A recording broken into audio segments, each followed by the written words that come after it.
Hello, everybody. It is me, Pacific. I wanted to share some thoughts with you. Not like I haven't covered this subject before, but yesterday worked hard at work, left work, hooked up with a friend of mine. She and I went to dinner, and then we went to a free concert in the park. It was a group called Wash Park that played Stevie Wonder, Bruno Mars songs, and stuff from that era, and some from the present era, and they were pretty good. But I watched people.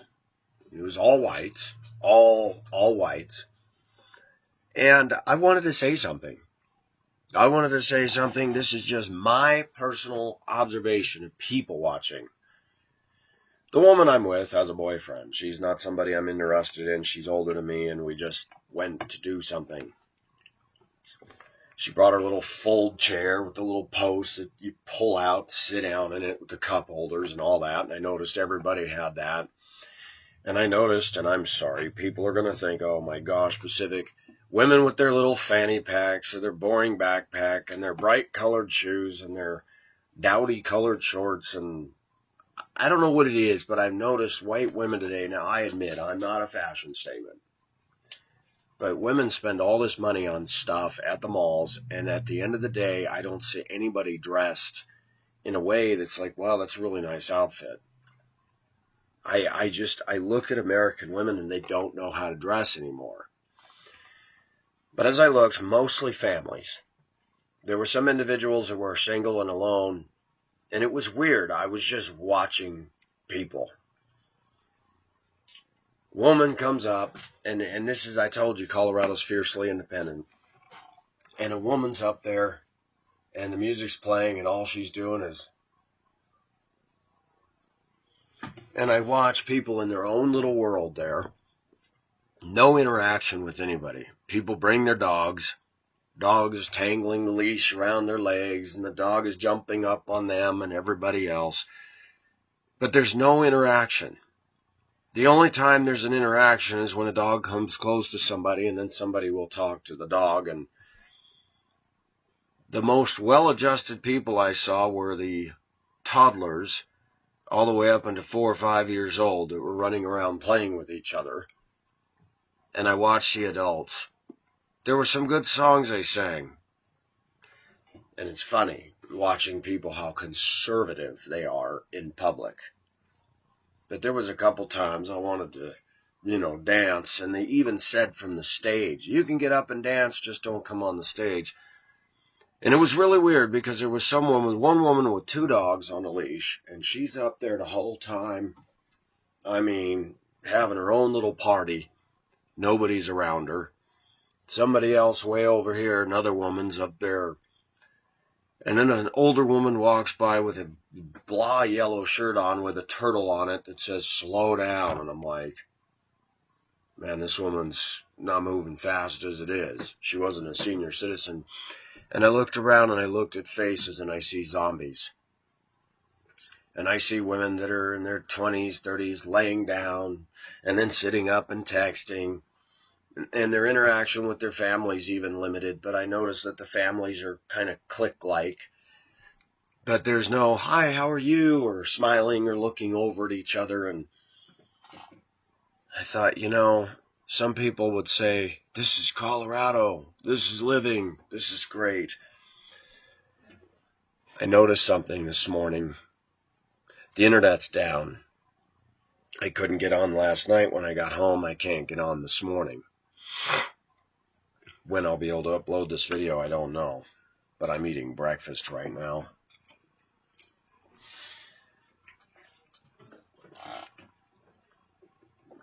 In 1989, when I moved to Duluth,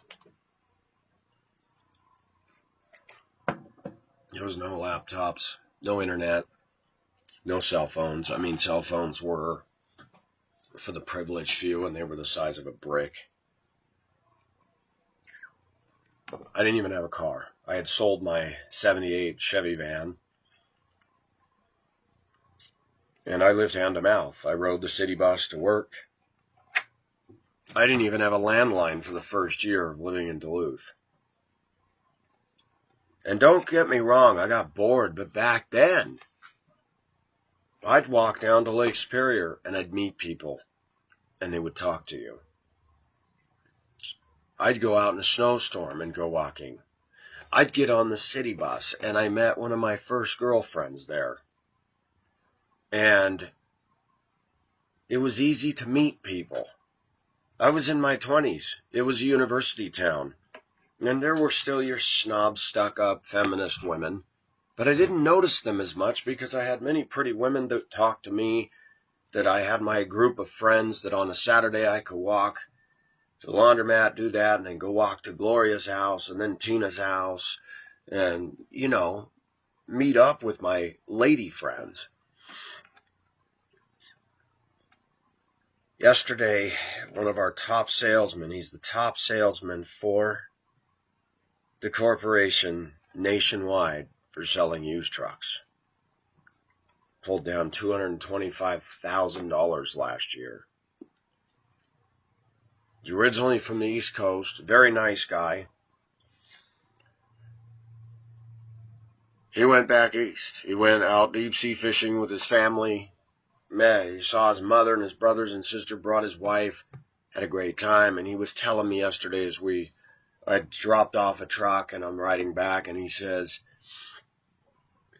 I went back to my town, and he said the sporting goods store that was right in the neighborhood is closed and gone. Now, what started that conversation, he says a bowling alley in the neighborhood where I live has shut down. I said, what?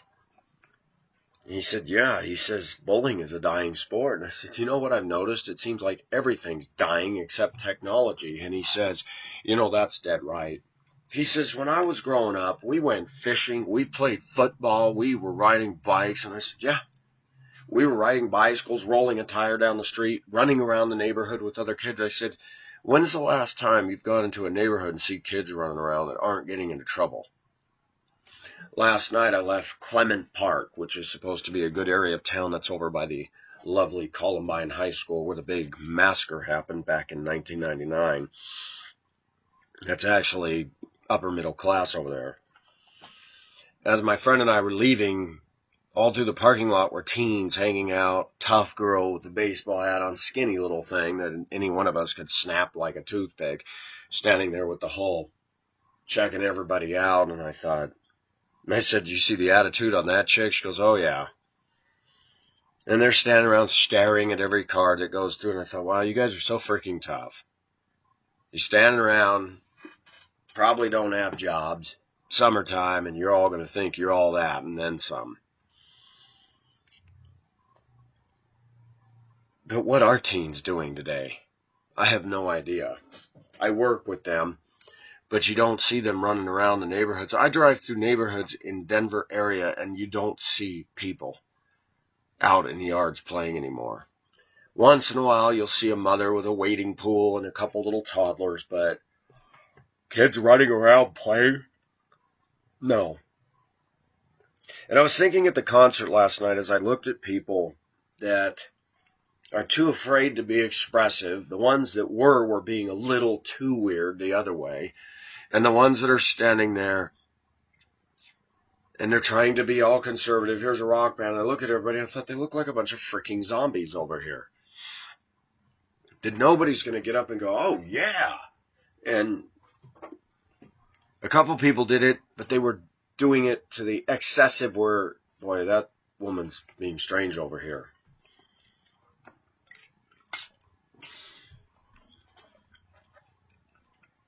Colorado.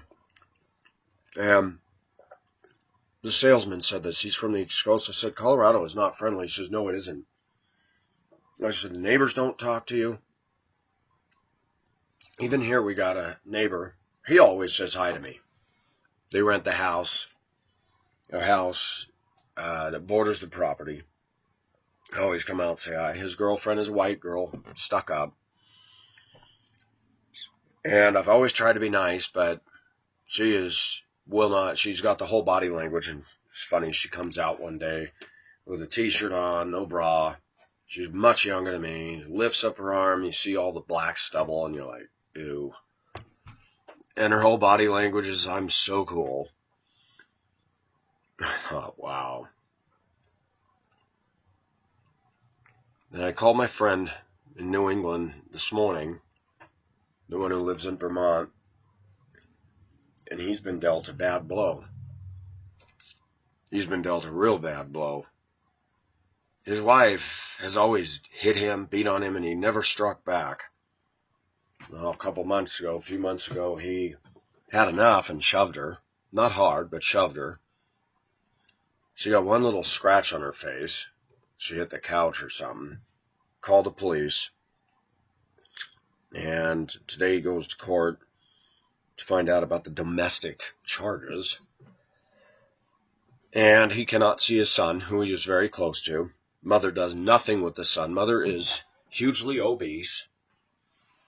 And I've tried to get along with her. I've talked to her on the phone, and she seemed to be an interesting but rather abrupt, what's the word I'm looking for? Kind of your homespun, surly kind of gal, but she had a personality that was interesting. And my friend loves her, in spite of all that. And they've had their marital troubles. Last year, she was getting online and hooking up with people and having all these secret accounts. She's never actually hooked up with somebody. My friend found out about it and confronted her, and she exploded. She doesn't manage her money.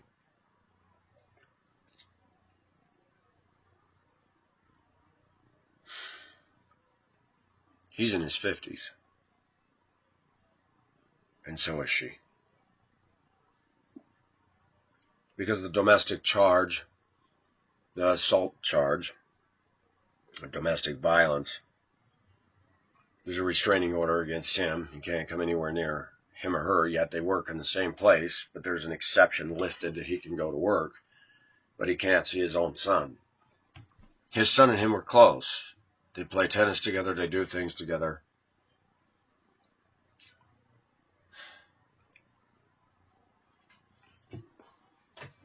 He moved to a small town up the road, got himself an apartment. He says, you know what, I actually have peace now. He's praying to God, he's reading the Bible, he's going to church on Saturday, he's Seventh-day Adventist, and he says, honestly, if she wants a divorce, I'll sign. And this is where Christianity gets sticky.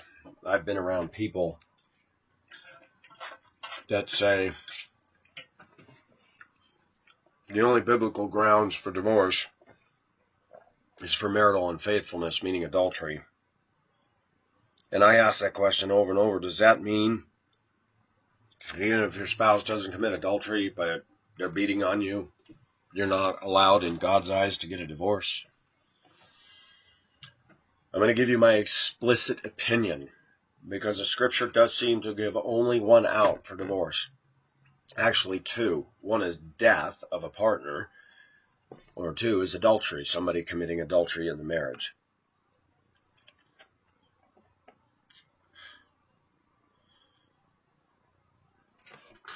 One thing I want to be careful about is when we talk about scripture is that Jesus Christ did not cover everything that we should do or not do. There's nothing in the scripture about the internet. There's nothing about television. There's nothing about smoking cigarettes. There's nothing about speeding in your car, direct, verbatim. I mean, how do we determine what's right and wrong? I'm what's called a biblical literalist. Unless Jesus, it says he told a parable. And there are some scriptures that are allegory. Unfortunately, some people come to Revelation and say that's all allegory and that already took place during the Roman Empire. No, it didn't. And we have a lot of unstable, unskilled people out there claiming to know the Word of God and not rightly dividing it. And we have to use discernment when we come to any passages of Scripture. We need to look at the context, the crowd that he's speaking to, the time when it was written.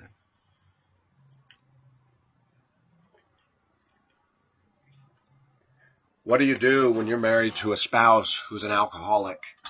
You're supposed to stay in that marriage when they don't change year after year after year? What about a drug addict? What about a gambling addict? What about a shopaholic? What about your spouse beats you and beats you and beats you? But Jesus said, except for marital unfaithfulness.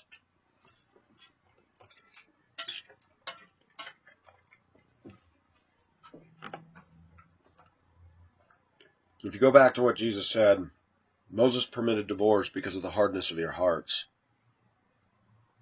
Do you think that that's changed because Moses is not here? I don't think so. The Bible says, as far as it depends on you, live at peace with all men. Does that mean a woman is supposed to take being beat up just so she can be at peace with her husband? Pacific's explicit opinion on the matter is that I think any woman has a right to divorce her man for beating her. And I believe any man has a right to divorce his woman if she's beating him. I cannot prove that by Scripture, but it seems to me that God would never call two people to stay together when one is violently abusive. What about verbal abuse? Emotional abuse. Emotional abuse can be this way. Boy, you look like crap today. Boy, you're sure gaining weight. You look like dog throw up. Is somebody supposed to stay in a relationship and put up with that? The Bible says to turn the other cheek. But then we get into that. Does that mean that we're always supposed to just take it, take it, take it? They told the authorities go down and release Paul, and Paul says, no, I'm a Roman citizen. You have the authorities themselves come down. He stood on his rights. When do we stand on our rights, and when do we relinquish them? It's not an easy thing to know, is it?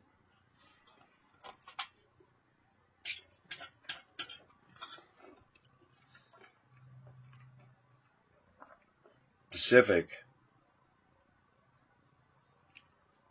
watched last night more than the concert performers. I watched the spectators. Saw a woman who was slender with her little sad-looking dog with one of those what I call smashed-in faces. You know, the big eyes and the cheekbones all the way up here. I don't know what they are. My little dog was laying on the grass and just looking at me, and I thought, oh, what a cute little thing. She was not what I would call hotly attractive. She had a baseball hat on, and she's sitting there, but she's alone. I watched different women with sleeveless shirts with the salon tan, sitting alone, and then two other flaky women come up, oh, hi, and hug, and everybody wanders off. And then I watched people.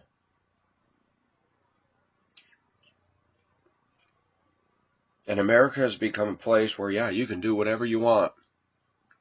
You can be in a crowd of people. You don't have to say hi. You don't have to smile. You don't have to do anything.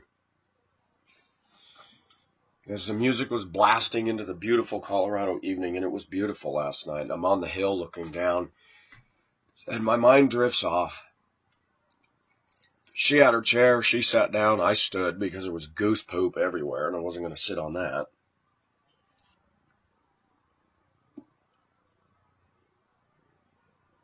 And suddenly I just thought, boy, I wish I could just turn into an eagle right now and just go and just take off. Then I found my insecurity rising again. I looked towards the southwest over the Colorado Rockies and thought, that's the direction of Asia.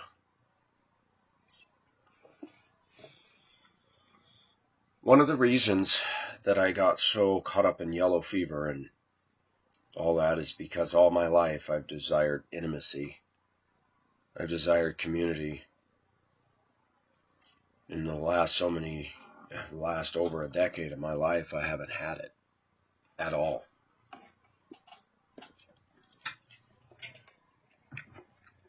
And the diagnosis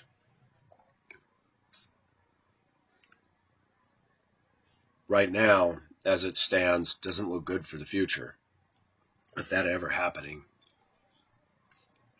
Then as I called my friend in New England, I said, man, I can't get on the internet today. I could get into Skype, but I can't get into anything.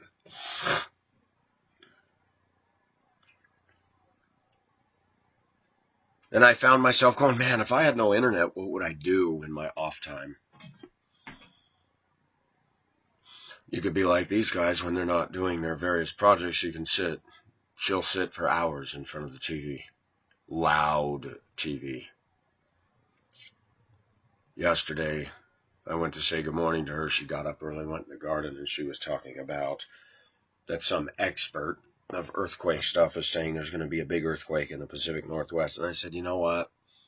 They've been doing this ever since I was, oh, no, but this guy, I said, this guy is no different than a long line of others. That California was going to have the big one. That LA was going to have the big one. That we got into a lively debate. She said, you just think you know it all. I said, you've said that to your husband.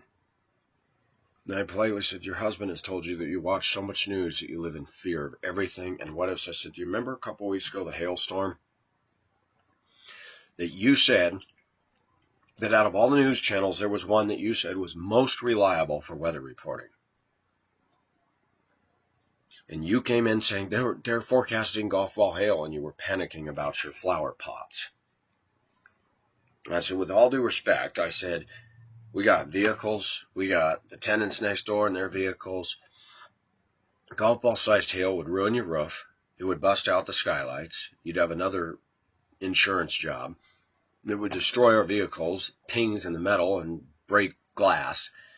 And you're worried about flower pots. And by the way, did you notice that never came? And she shocked me by this.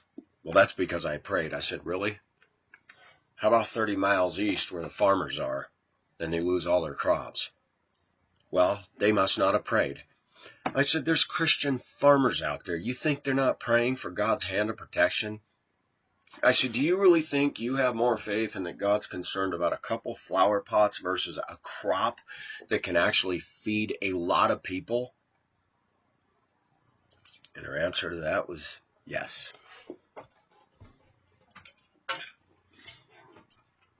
God cares about every detail of my life.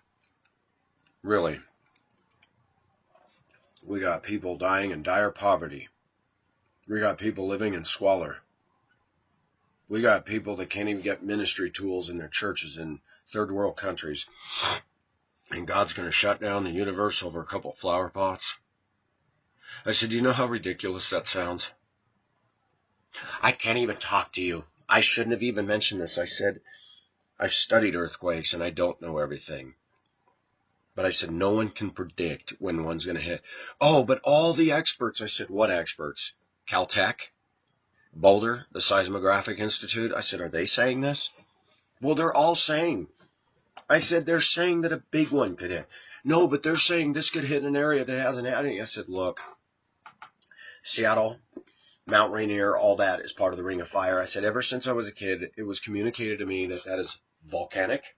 It is tectonic, and anything could happen anywhere on that ring, including large earthquakes.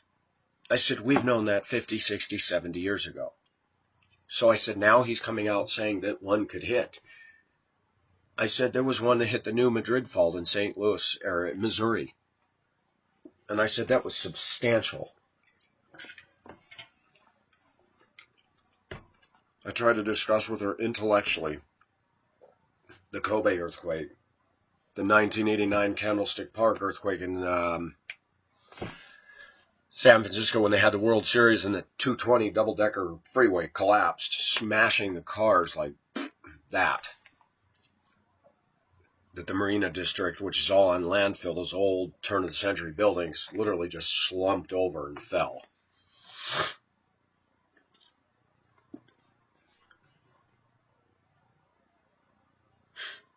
I think of what one of my viewers said, emotionally driven logic. I am not being rude when I say this, but emotionally driven logic is 99%. Even her own husband has problems with that issue. I went and told him, I said, oh, I opened up Pandora's box. She started saying something about this big earthquake, and I said, you know what, I don't buy that. And he chuckled, and he says, I have told her over and over to stop listening to the news all the time because you're just living in fear. He says, you can't win the argument with her, so it's best just to walk. I said, I did.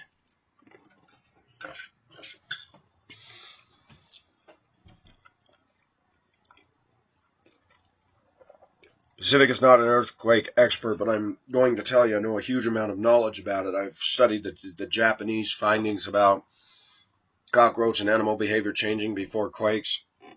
From building design, the Japanese building high-rises that are on big balls that slide back and forth.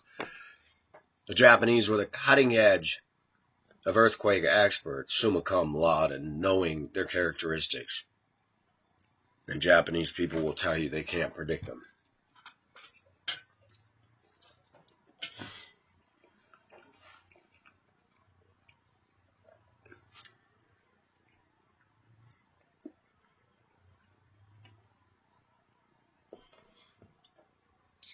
We live in an interesting world.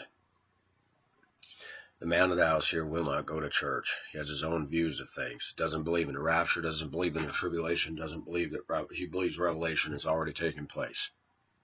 There's no rational discussion to be had with that at all. I don't. He believes in elements of Calvinism, and he believes that God has rejected the Jews and God's done with them. Suffice it to say, Pacific is wise enough now to walk in and said, well, you know what, I disagree with you. Let's open the floor. He's in his 80s. There are things that I respect and admire about him, but theological prowess is not one of them.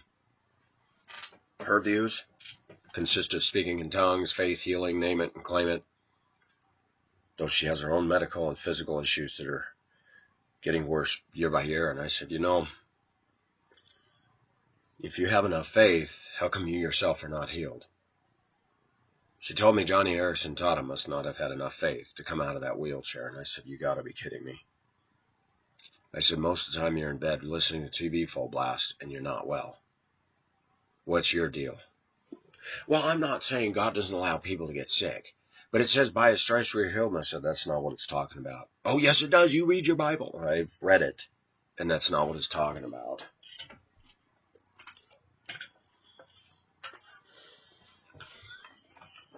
Fierce independence in Colorado has resulted in everybody thinking that they are the sum total of themselves. I don't need you. I don't want you. I got my little fanny pack. I've got my little dog. I'm at a concert and I'm having a good time and I don't care what anybody else thinks. And you're acting strange. Has it really come to this? Were we made for this?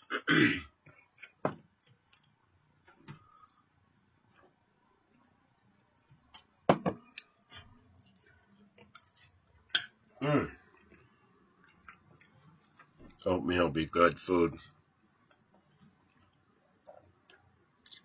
In 2008,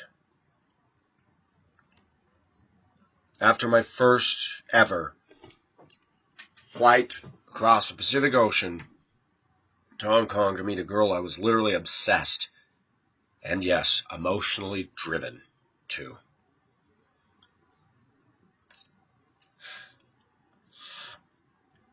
I came back after 2 weeks of the most exhilarating trip, standing on continent that I never thought I would ever in my life go to, let alone be in another country. But the Philippines and Hong Kong and China,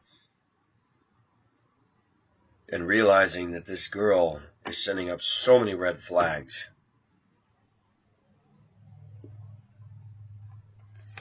Come back to the U.S., started as a sub bus driver in a little town north of Colville. Love my uncle, love my cousin, but can't stand my cousin's wife. A complete, one of the worst house guests you could ever have in your house. Obese, crude, foul, bossy, disrespecting of me, my uncle, people much older than her.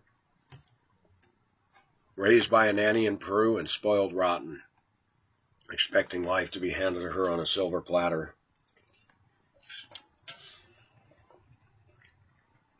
Go to sleep at night, just turn the TV to the far end of the right spectrum of volume. So loud.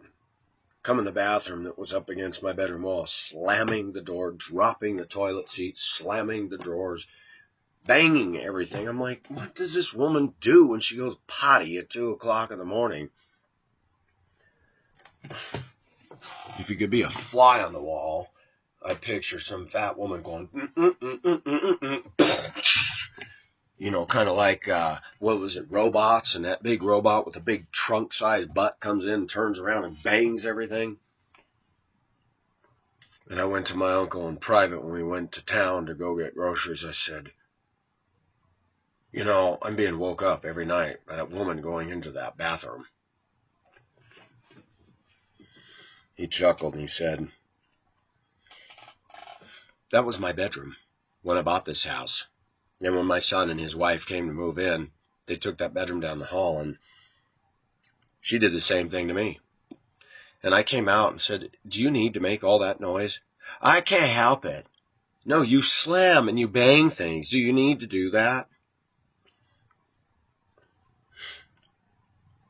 Has anybody noticed that the young generation doesn't feel they have to change a damn thing, but we all got to change for them? I'm going through that with my son. Ultra sensitive about everything. Everybody's supposed to be careful not to offend him, but he just stomps all over people's boundaries, and you have to go, hold on.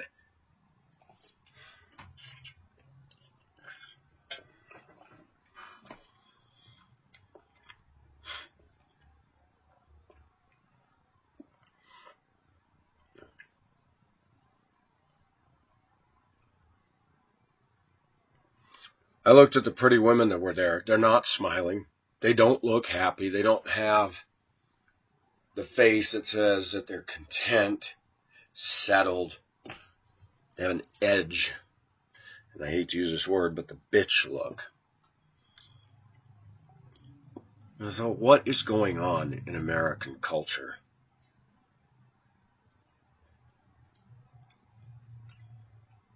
That even at a concert, no one said hello.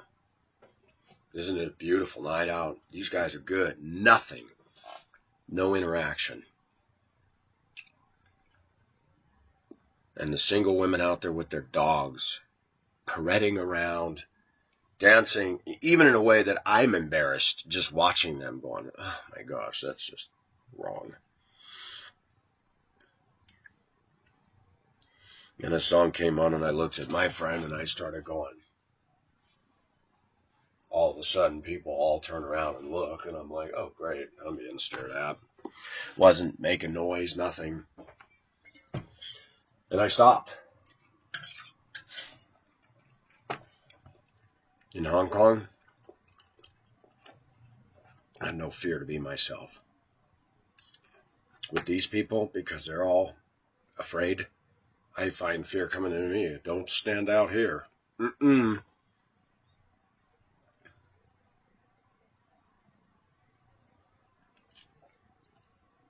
I have truly come to the conclusion that people are socially retarded. Even my friend that I'm riding with, she's 53 years old.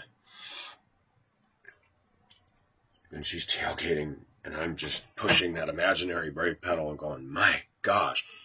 The SUV stops in front of her SUV, and she's stopping that close to it. I want to say, man, you need to get some space distance between you and these vehicles, man.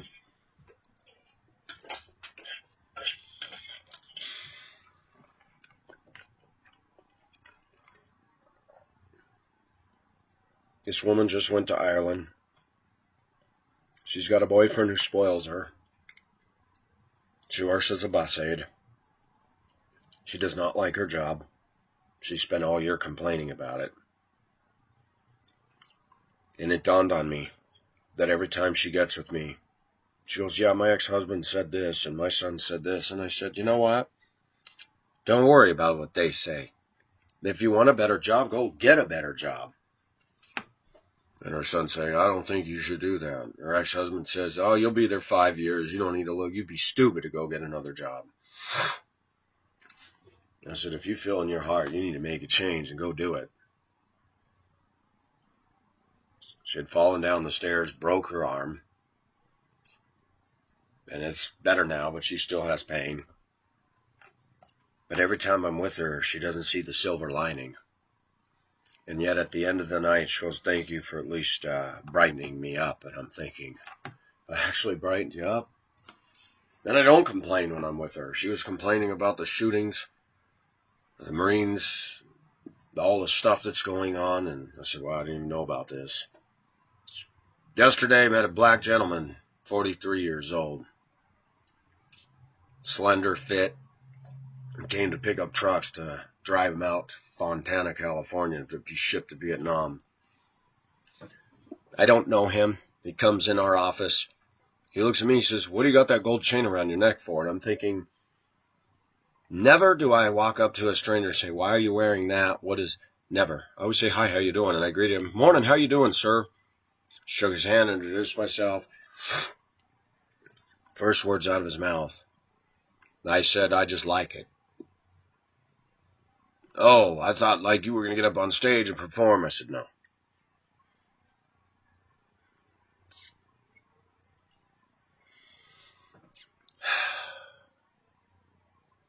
Took him down to the lot, pointed out the trucks. I got them all started, pulled out, formed in a line, said, now you can deck them, do what you got to do. This one has more fuel than the other one, so you might want to drive that. The other one's right on the nubs. So let me just make sure none of the idiot lights are coming on, and then you're good to go. We spent a few minutes talking. He said he's from Chicago. I said, I've been there a few times, love Chicago. Started talking about this or that, and I don't know how it came up, but something came up about Obama, and I said, you know. Then I finally was bold. I said, not finally. With him, I felt I'm going to be bold. I said, you know, Martin Luther King were alive today, he'd say, he'd have a few words to Barack Obama. I said that a man should not be judged by the color of his skin, but the content of his character. I said too many people voted for him simply because of his color. And he looks at me and shocks me by saying, you know, it is what it is, and you're right. He said, I like Obama, but he's a bad politician. And we started talking about things, and he told me about a woman. He says, I've got to take these trucks to California and fly back. I've got a funeral to go to. I said, family? He says, no, good friend. He said, did you hear on the news about the black woman that was arrested for a traffic stop? She made a fast lane change or something, and the police had her down on the ground and had their knees in her back and were standing on her. And she said, hey, you know, you're putting too much force. He said, well, they arrested her. And he said, then 2 days later she died, and they said she committed suicide by putting a bag over her head. He says, brother, I know that woman, and I know she didn't commit suicide. I said, I missed that. He says, it's all over the news. Wow.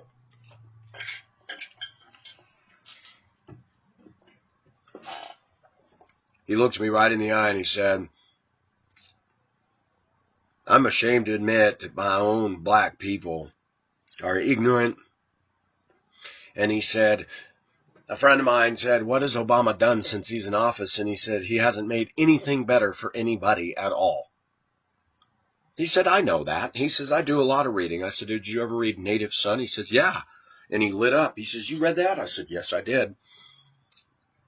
He says, let me have your phone number. I'll send you something when I get back. He said, I'll send you a link. He said, we talked about 9/11, and he believes that it was orchestrated by the government. And I thought, oh, one of these. But he did mention a couple things I thought of. He says, a plane goes into a building, Pacific, blows up, the whole building comes down, rubble everywhere, and they still found licenses and pictures and photo ID of the hijackers. He says, you and I both got a license, right? He said, but say we're on the same plane and we go into a building, it explodes, the fireball, burning, building comes down, and you're going to find mine and your license in the middle of all that? He said, did you also notice on some of the videos that when the plane hit up here that there was an explosion down here? He said, did you know Building 7 later on collapsed? And I said, I thought that was from the debris that fell. And he says, no. He said, why did Building 7 collapse? I said, I thought debris from the trade towers fell on it, compromising. And he says, no. He said it was 40 stories and it went down later on in the day. And he brought up some other things. He said, did you notice how fast they got rid of the steel? They said they were going to do a complete investigation, and they shipped that steel off to China. He says, I'm sorry, but I believe it was orchestrated. And then he said something profound. He says, come on, man. If they can get us to focus on racism instead of what's really going on. I said, so you're saying that our government's making news to get us to believe in their agenda? He says, of course. He said, everybody got behind Bush for Saddam Hussein. He says, but the hijackers came out of Saudi Arabia. And I said, that's right. We didn't do anything to Saudi Arabia. He says, man, there was no hijackers. I said, you really believe that? He says, I do. He said, there's too many things that are funny. And I told him, I said, I'll tell you what. I'll reopen this in my mind and be a little more open about this. But I said, it's still hard for me to believe that our government would orchestrate an attack on our own people. And he says, it's all about their agenda, dude. He says, and I don't care who's in the office. He said, to date, all of the presidents. He said, Barack Obama is bloodline connected to Dick Cheney, who's connected to the British royalty. He said, every one of these presidents that have been in office have been connected to some family in Britain. I said, what? Now, I don't know if this is true, viewers.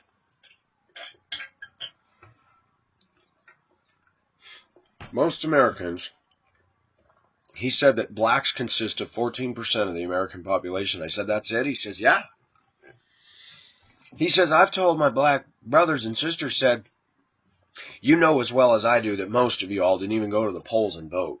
He said, most Americans don't even vote.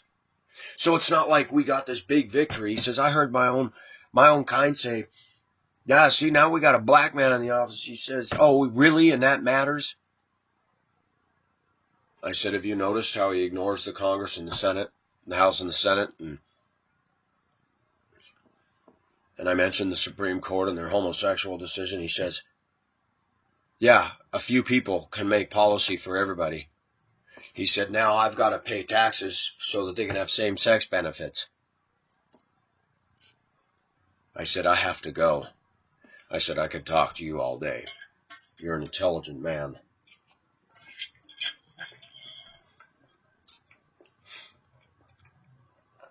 I carry around in me some of the damage that's been done to me by black people and their racism against me. And I tend to think that they're probably all Barack Obama supporters and they're all going to think the black way and whites are just retarded idiots. I didn't get that from him at all. I shook his hand. I said, you have a safe trip. Be careful out there. And nice to talk to you. He says, you too, brother.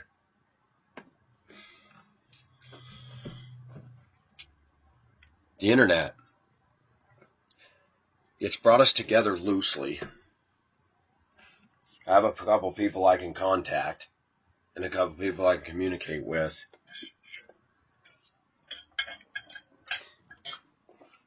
But there's no substitute for connecting with humans face to face. Facebook, and you really see this show up, and I'm going to be very, very blunt in my opinion here, that American women, more than any other female culture, have become more socially retarded than anywhere I've ever been or heard of. American women like to type out long emails, type out 99 million texts, but they don't want to pick up the damn phone and talk. Social retardation. And why is that? Because this avoids reality. And if you notice, most American women don't want to deal with reality. But neither do men. They hide behind college degrees. They hide behind a trophy wife. They hide behind a sports team or a pickup truck or their stuff or their toys.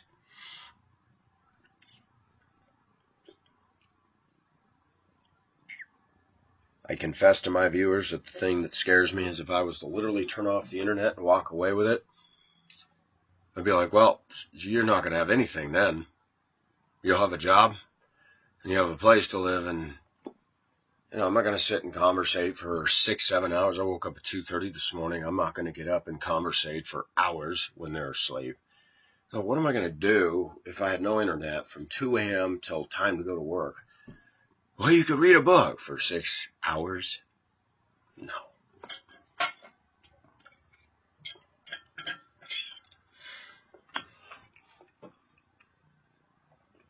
People have laughed and said, yeah, Pacific can't get off the internet.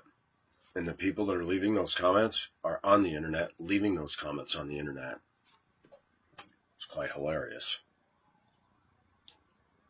I challenge any of us to pull that off and get off of it.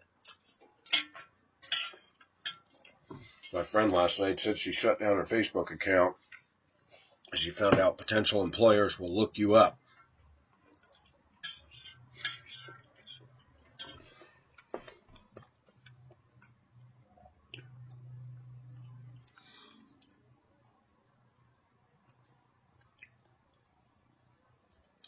Colorado is a ghost town.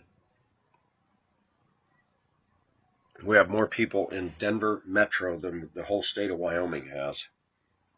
And it doesn't matter if you go to Casper or Cheyenne or anywhere in America now. We are more disconnected from each other now than ever before. People love their cars and trucks. They like their fierce independence. They like holding on to the myth that we don't need each other, yet every piece of that car involved a whole lot of other people, including the infrastructure, roads, traffic lights. And I've always said this when people say, I'm so independent. No, you're not. You make your car, you make your road, you make your own license, you make your own license plate, and you make your own DMV. Every step of the way with any of us, including the internet you sit on, takes a plethora, an army of people to keep it up and running. I mean, it's unbelievable.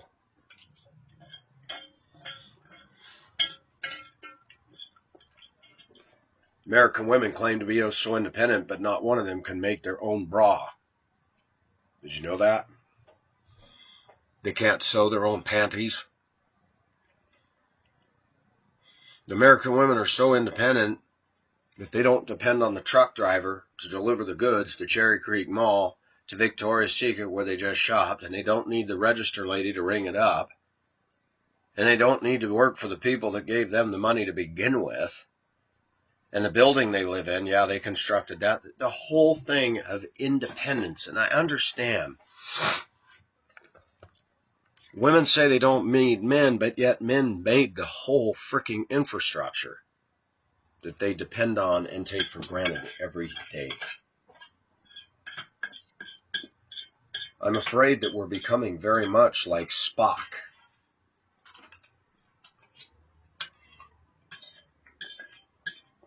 No offense to my Trekkie fans out here,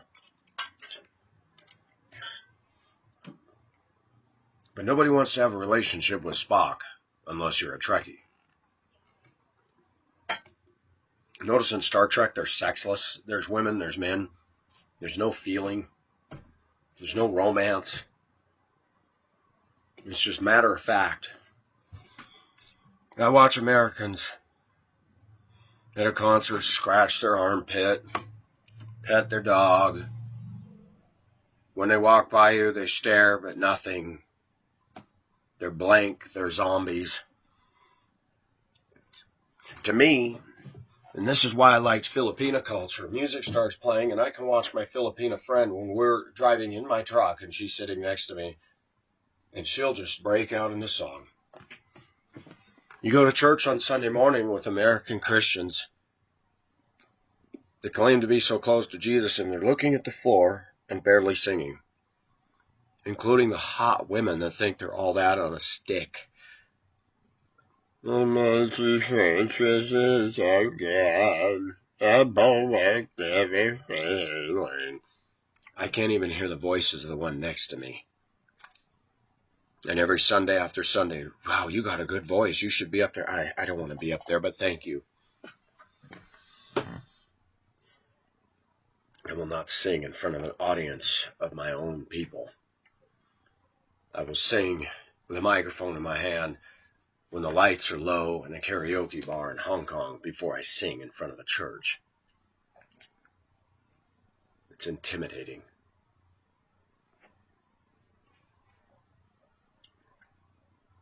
And as that music was blasting out across the hillside, I reflected on Michael Palin's pole-to-pole travels through the world to get down to Antarctica.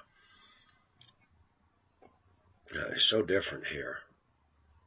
And we don't think about that. He's in Ethiopia, he's in Sudan, and he's in villages where their standard of living is so radically different than ours. Dire poverty.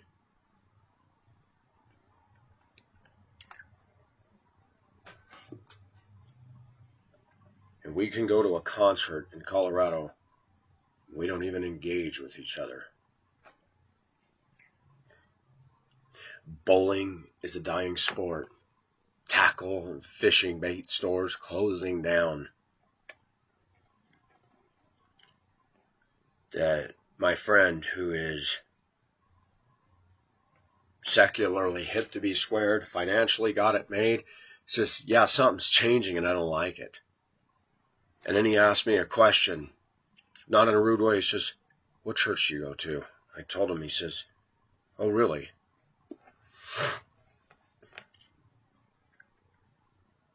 Maybe God is poking on him that, and there are people out there that are not saved, but they're looking at things. They're looking at the culture, and they're looking on back way things used to be, and they're going, something's happening. And it's alarming. Young women today are so full of themselves, so utterly selfish, so utterly narcissistic, so wrong in their view of themselves. The American women have been so groomed that because they got a pair of breasts that they're showing, they think that that gives them way more right than the rest of us. They don't have to show any of us respect, be it in traffic, in a store. I was telling him, I said, have you gone to these stores? Oh, I was talking to my boss yesterday. We had to go and run and get something, and he wanted me to help him with it. And when we were rolling along, I said, have you gone to the stores with these young girls? I'll come up to a checker, and they're bitching to the checker next to her about my boss and the hours. They don't greet me. They don't say hi. Do you notice all these young, slender girls think they're all that on a stick? And I'm going to say something bold that's going to get me in trouble. I'm attracted to beauty, and I've seen girls that are pretty, but I will tell you still. I watched last night, big fat woman, chopped up her hair, and she had frosted white highlights all in it. And I thought, I'm sorry, can I just be in the flesh for a minute? I thought, that looks like shite. Gosh, it just looks like shit. And that woman and her little superficial friends are going, oh, you look so cute. Not only is it not cute, it's just gross, dykish, ugly. Do you notice that about these heavy women that aren't pretty to begin with?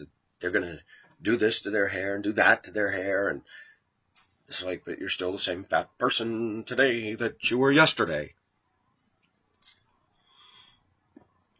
And I'm going to say it again, Western women are and have destroyed themselves, and they don't know how to take care of the hair that God gave them. They color it, chop it up, and women have confronted me about that, getting very angry, rude, and nasty with FU comments on my channel, and I said, I don't care. Just because you don't have style doesn't mean I don't have a right to say you don't have style.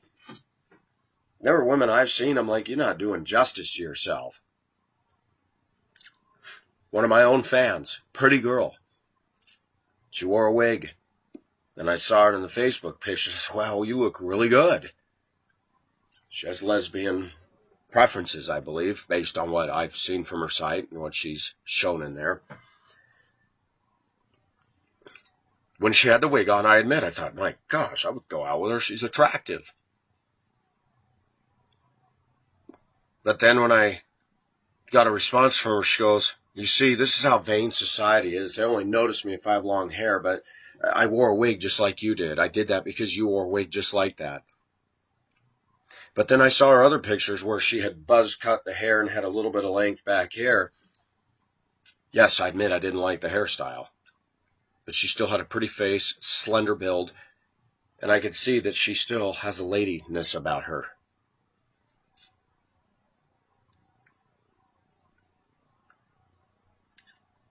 And I tried to communicate with her and tried to say, let's talk. Because I thought, you know what? That people wall themselves off and people keep themselves like this. And I look at women that are pretty and they destroy their hair and they destroy their looks. And then they go the other way. Well, you know what? I'm tired of it. The people look at women with hair. What's wrong with me noticing long hair on a woman saying, dang, that's sexy. That's hot. There's nothing wrong with it. But now you got women that want to go against that and say, you know what? I want to break that stereotype. And I want to shave my head. And wow, then you make yourself look worse? Why? I look at women that are caught up in the piercings and the whole tattoo thing. And I do see a direct link between that and immaturity, a direct link between that and narcissism, a link between bad attitude, stuck up and look down their nose at everybody. And I'm like, excuse me, but let's back this frickin' bus up where it needs to belong. You're the one that should be looked down on, not me for being wholesome. I'm sorry, but I come from a time where that was not acceptable, even in most men, let alone girls. And people get mad at me when I say we don't have a lady American culture anymore. We don't.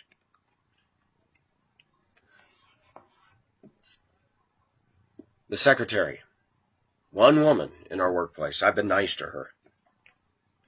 She's heavy, and I still think that she's pretty faced, pretty. But I've noticed a trend, always and forever in this country. I'm always nice. I greet her every day, good morning. She never comes to me and does that. I always initiate any kindness. Never been rude to her. And the salesman says, the other lock guy called and said he bought you lunch. I said, oh, okay, I know. I tried to call him and he's not answering the phone. She pipes up from the other office, well, if you'd answer your GD phone. I said, I didn't even get a ring. I see 2 missed calls, but I'm standing right here talking to you. It says 131. It's now 132. You're right here. Did you hear my phone ring? Well, like I said, if you'd answer your GD phone. I said, do I need to reiterate this again? It didn't ring. And I called him back when I saw a missed call and no answer. Rude, uncouth, unladylike. And her teenage daughter comes with her to work the other day. Long blonde hair, pretty little thing, but jeans with rips all down in them. That's the style now. She looks at me, hi. I said, hi, my name's so-and-so.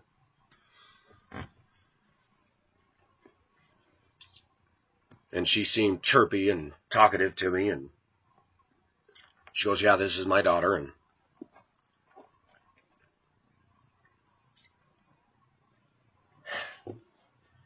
no, Pacific would not date teenage girls.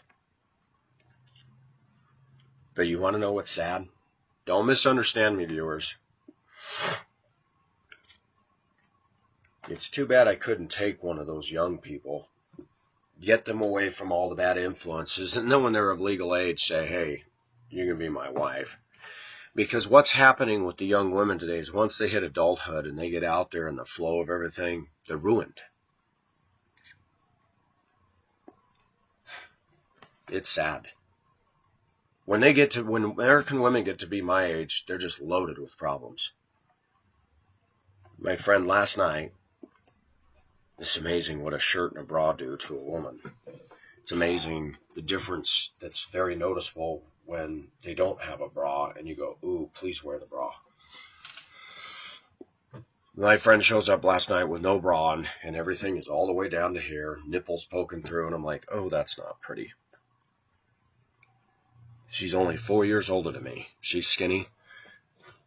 All this is bat wings.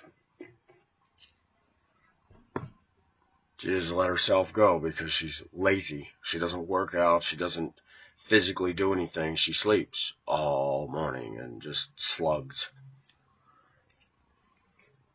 And I've tried to be objective. I've tried to be open. I've tried to be accepting of hard, jaded women, a little bit heavier women. And I find that they're all like this. You go to a concert in Colorado where it's supposed to be, and you could see the band saying, "Come on, everybody, let's have a little party now. Come on, you can get up and dance." And I'm like, they're trying to egg everybody on, but not in Colorado. I'm just going to stand back at the back of the crowd and go, I'm in my own little self-centered world. I don't need to get close to nobody. Why would I want a woman like that?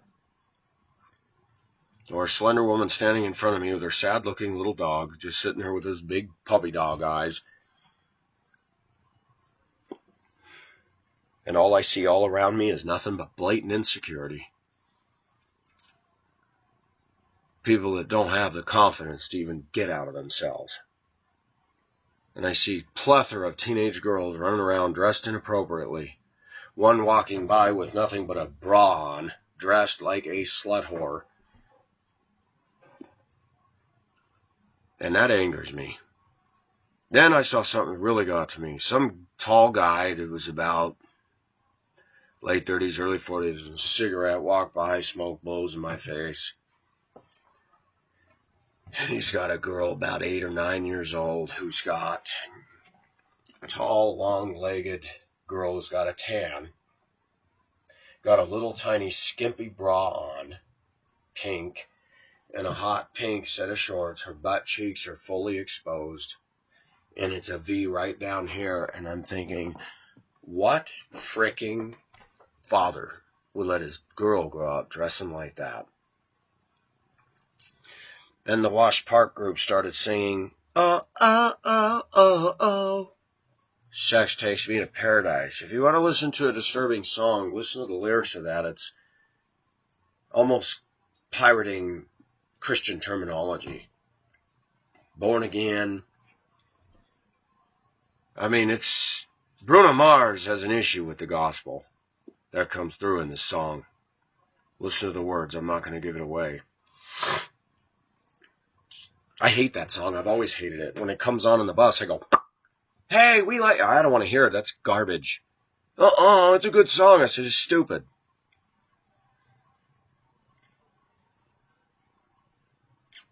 There's 3- and 4-year-old kids all over the place. Families.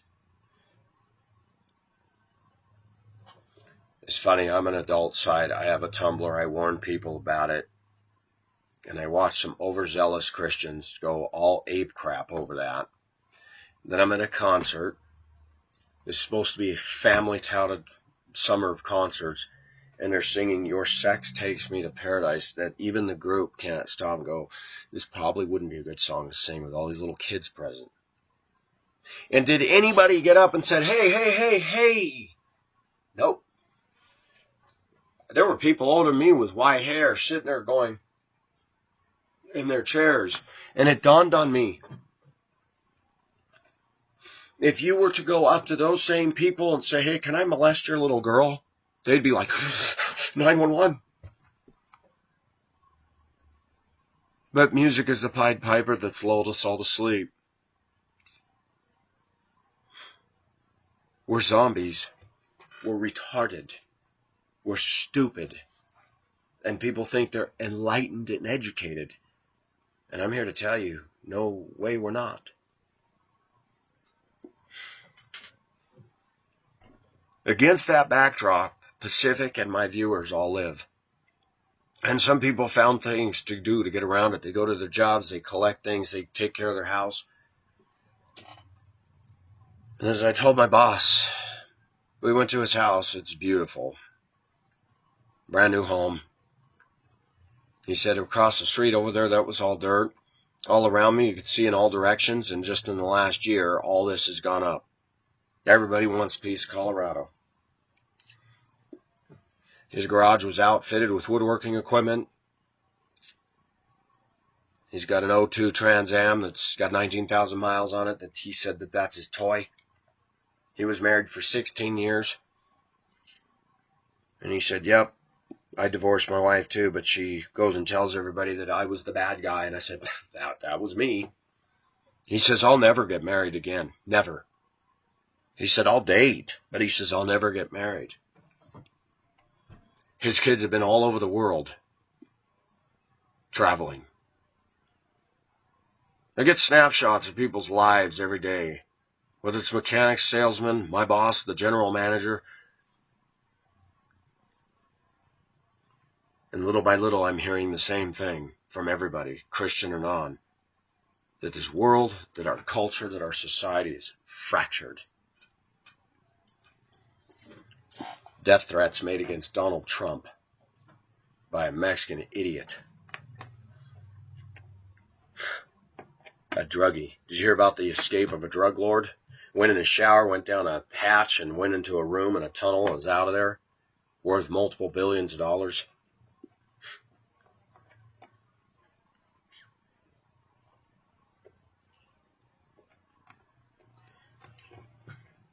It's funny, you call the police on some things. Well, there's nothing we can do about that. Oh, okay, I get it. We're going to wait for a murder or crime to take place before you'll do something.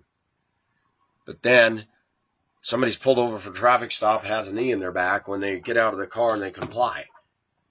What the hell is going on with the authorities in our land? And he agreed with me that Michael Brown done screwed up. He said, did you see the video just before that? I said, I didn't. He says, he was an idiot. He says, I'm a black guy, and he says, this is where black people bother me in my own culture, that they always automatically side that it's racism, and he says, this guy was an idiot. I said, thank you.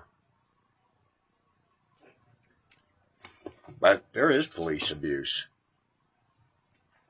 I had a cop yelling and cussing at me in Arizona because I had too many people in the back of the truck. There was no need for that. I was totally complicit. I sat there with my head down going, yeah, I blew it. Gave him my license. Complete profanity. If I see you out here again, hey, wait a minute.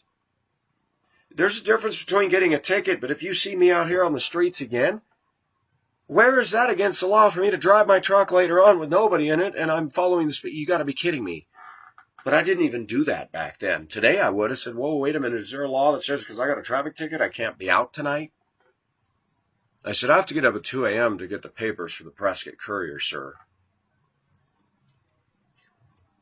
Just be aware that I have a job to go to, and it involves this pickup. That was way back in 1980. Let me figure this out. 88, 87. Cops are idiots. A lot of cops are just idiots. They're rude, they're arrogant, look down their nose at everybody. And then you find out about all the BS that they're doing. It's unbelievable. What we all have to remember is that police are no better, no different than you and I. They sit on the toilet, they poop, they have fears, hopes, dreams, just like all of us. And unfortunately, a lot of people that get in the police force have bad intentions of getting access to drugs. A lot of police that get in there have a complex. They're human beings. They're not better than us because they're for the PD. They're just not.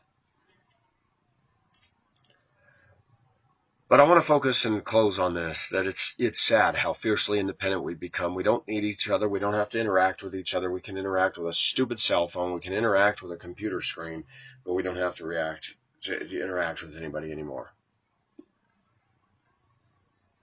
And I see nothing but problems generating on down as a result of that. That the wailing, whining, and crying, and bitching, and complaining that would go on if the entire internet infrastructure shut down and the phone service shut down for 3 weeks. I wonder how people in this country would handle it.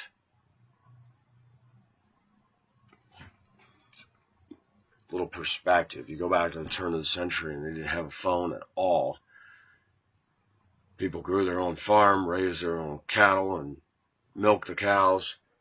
Slopped the hogs, ran the tractors, planted crops.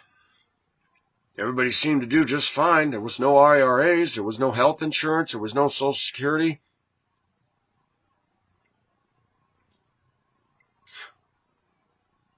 And now, how good is your investment portfolio? Did you know most Americans don't even have one?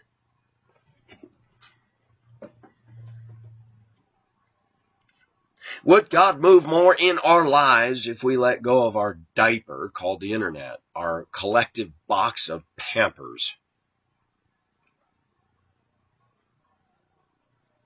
It's easy to rationalize and justify why we're here, but do we really have the mind and peace of God that says, I'm making a difference by being here? Now, be careful when I say difference. Pacific has had more compromise in his life because of my involvement on the internet, not a closer walk with Jesus. I would be a liar if I said that being on the internet has made me closer to Jesus. When we're driven by emotions, we make bad decisions. My emotion said, I'm lonely. I went for 1 month in Spokane, and I broke down and bought a computer. Because after that thing with Beth, and you got to understand, I came back from Hong Kong, which was so energetic and vibrant. Now, I hadn't lived there. I see Hong Kong differently now. Hong Kong's not a warm, friendly city. Most of the Chinese are obsessed with money. A lot of them have a gambling problem because of their love for money, which is their god ultimately. They're not very accepting of outsiders. The Filipinos were nice, but they've got their motives and agendas as well. Not all, but a lot. A lot of Filipinos I knew were emotionally driven, not intellectually driven. Hard workers and stuff, but every decision they made had to do with emotion, less about intellect. The Chinese are all about intellect and no heart. And a lot of white people can be about intellect and no heart. You see it on Sunday morning in churches. There's some people who yell and scream at a damn football game. But in church, they'll sit there when they're singing a hymn. Back on earthquakes. We can't even predict the outcome of a ball game. How in the world can we predict something deep under the earth? I don't care how much machinery you got to monitor this or that. No one can predict an earthquake. I was thinking yesterday, if you grab a whole handful of darts and you throw as many darts as you can, you'll eventually hit the doggone dartboard. You know, if enough people say, well, a big one's coming, a big one's coming. Oh, he's right. He said it and it happened. Well, yeah, you throw enough darts, you'll eventually get it. Doesn't mean he predicted a damn thing. It's called odds. Say it at the right time and the right event happens and there you're a star. I think that people have an ego, including scientists. They want to be the one that they say something, they build it all up, and then when it happens, everybody go, he is God. Yes, he is the Lord. No. Don't think that seismologists, geologists, volcanologists, and all those people don't have an ego. There's doctors out there that want to find the cure for certain things. Trust me. If somebody found the cure for common cold, they'd be a rock star like that. You take this pill the minute you have a symptom and poof, gone. Same with earthquakes. There's always an egotist that wants to stand up and say, I did it. I said it. I did it. I predicted it. God doesn't predict. God knows. Man doesn't. We're just fumbling around trying to find our rear end with 2 hands and a flashlight. We certainly can't predict something that only God knows. But I'm disturbed in my soul when I watch humanity as a people watcher, as a student of people. I go, we're not headed in a good place. There was a teenage girl in the booth behind me. Short little butt-hugging shorts, ripped and torn, kind of like mine, but much shorter. The shirt that rode up to here, boobs pushed out. And I thought, when are these young women going to realize that when I or anybody else looks at them, you just go, that's nice. We got women in this country screaming about people don't care about their heart and what's on the inside. How can we? You're dressed like a slut, look like a slut, walk like a slut. We're going to think you're a slut. People hate it when I say that in this culture. Women can be temptresses and tease us. We can look, but we can't touch. And then they wonder why men are so horny and looking at porn and masturbating all the time. I'll tell you what, there's so many factors that enter into this. And our society of women isn't calling out those women, saying, quit dressing like a sleaze bucket. It does anger me. Because I'm going to tell you something that will really shock people. If you're going to dress like that, then let me touch you, let me feel you, let me enjoy you. Yes, I really believe that. If you're going to advertise, women do it because they're obsessed with themselves. Oh, another bee. Boy, these things are coming in from somewhere. You're done. There you go. There he is. One more time. Wow. These things writhe around for 5 minutes after I hit him 3 times.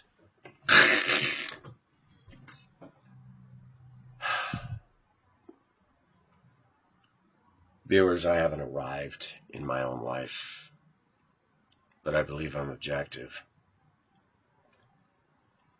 It's an uncomfortable feeling for a guy wired the way I am. Is that all my life consists of, is just to work and work and work and work? I didn't have fun last night. I felt uncomfortable. It was only an hour and a half.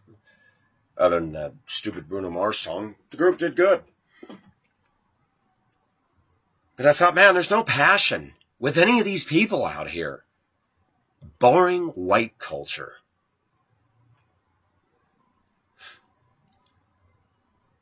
Boring people. Zombies. Not interacting or interrelating with each other. That we can have crowds show up in the U.S., but big deal. We're alone in our little shells. And even I've tried to reach out to some people on the internet who are sad, who are struggling with their own identities, and they just kind of go like this, but yet they love to watch my channel. I'm glad you're here. Some of you I've tried to reach out and simply care, and let you know that, hey, I'm not looking down on you. I need more friends like that too, so that you know you're okay. You're all right. You're normal. This is the world we live in today. This is the way it is. God still loves you. Even if you're a lesbian, even if you're homosexual, even if you're straight. I understand why people get into the things they get into. There's certain things I'm not accepting on. Vultures and predators. Sorry, you're not going to get my thumbs up.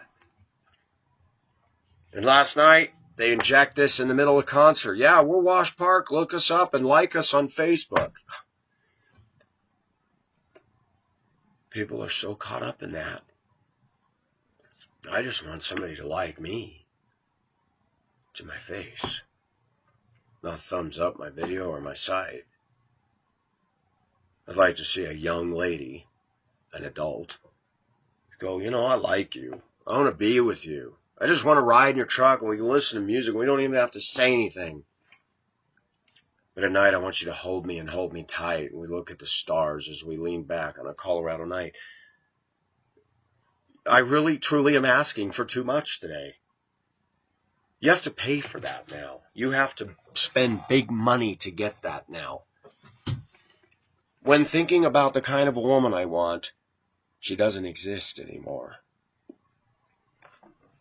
Because even me thinking about having a relationship with an attractive, nice girl who thinks even remotely like myself, I don't think they're out there anymore.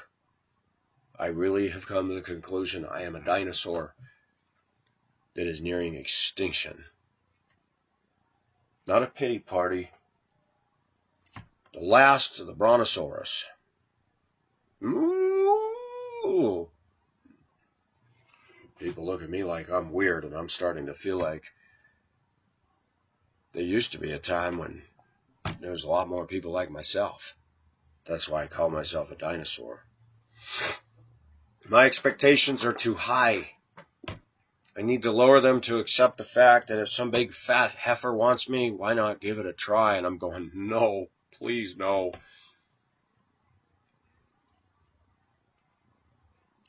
Pacific is alone, but not in the way some people are bemoaning that on their own on the internet. I'm alone in a culture that only God gives me the strength to face it. And God has given me the ability to stand back and say, stop being insecure. Start analyzing what's going on in front of you. These people get in their SUVs, got their neat little tidy, boxed in legends in their own mind world, but watch them. They're not interacting. They're not interpersonal. They're dead. They're self-absorbed. They can't come out of their shells. Like that woman with the turtle. Slow down. These people are turtles. They just sit there and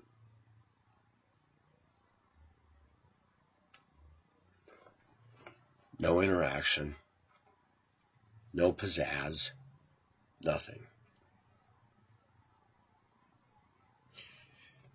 If there was a bunch of Filipinos at that concert, we would have all been up dancing and having fun. But not white Americans. No way. This is Pacific signing off. Have a wonderful Friday, everybody. Bye-bye.